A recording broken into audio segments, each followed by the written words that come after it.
छत्रपती शिवाजी महाराज यांची 395वी जयंती जिल्ह्यामध्ये मोठ्या उत्साहात साजरी करण्यात येत असून केंद्र शासनाने महाराष्ट्रातील सर्व 36 जिल्ह्यांमध्ये जय शिवाजी जय भारत पदयात्रा राबविण्याचा निर्णय घेतला आहे।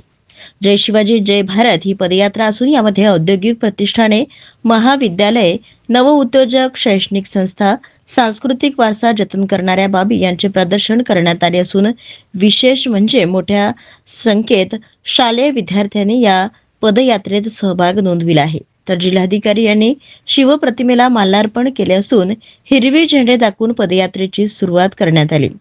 त्याबरोबरच स्वतः जिल्हाधिकारी यांनी ढोल ताशा वाजवत या पदयात्रेत सर्वांना मोहित केले।